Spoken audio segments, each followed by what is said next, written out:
ask, I'm kind of getting a sense already, but I was curious if you have this as kind of a philosophy for yourself towards the land and environment.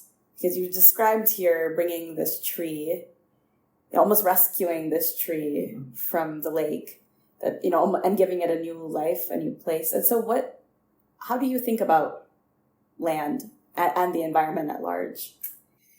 You know, when we made that, the mound, like I said, you know, I had an old pickup truck. I could go and get the soil and but it really made me consider, like, you know, all the mounds across Turtle Island that, you know, the ancestors created, and, you know, the one at Cahokia that's 100 feet, you know, it's the size of a football field, and it's 100 steps up.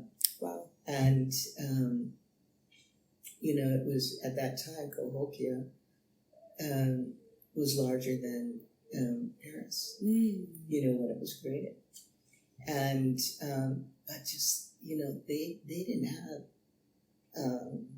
the tools I had, you know, so how many people it took to build that mound. And then as I walked, like the Ohio especially, we've seen so many mounds.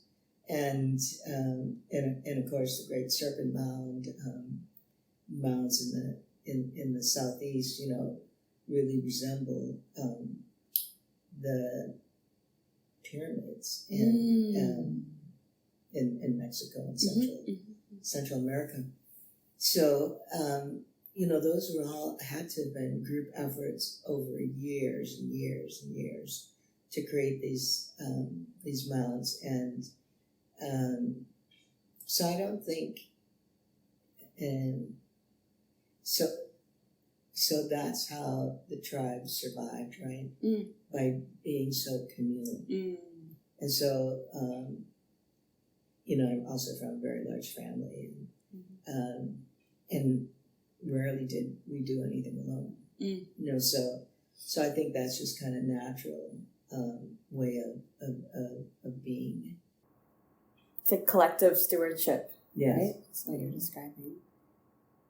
Which is so different from, I am going to make this, you know, very political for a moment here, which is the colonizer perspective, which is, I think, across cultures that have colonized, there's a perspective of individual greed driving it, if I may call it that, which is why the land back movement interests me so much. It's something I'm so curious about, and I'd love to know your thoughts about this.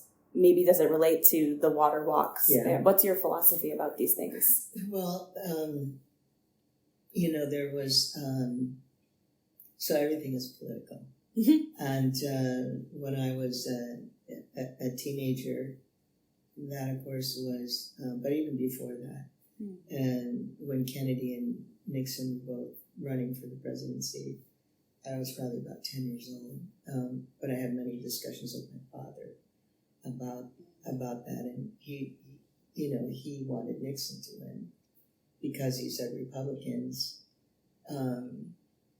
over the years had treated tribal nations with more of a government to government negotiation, whereas he said Democrats are paternalistic.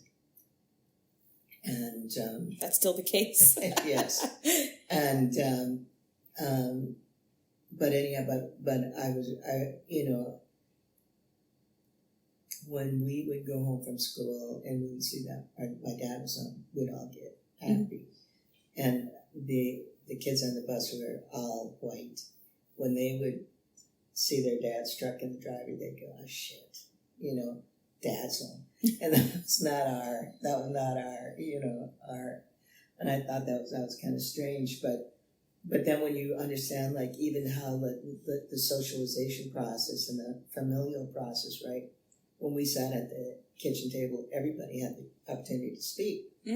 Whereas in most of my friends' house, it was, you don't speak. You know, the adults talk, but the children do not.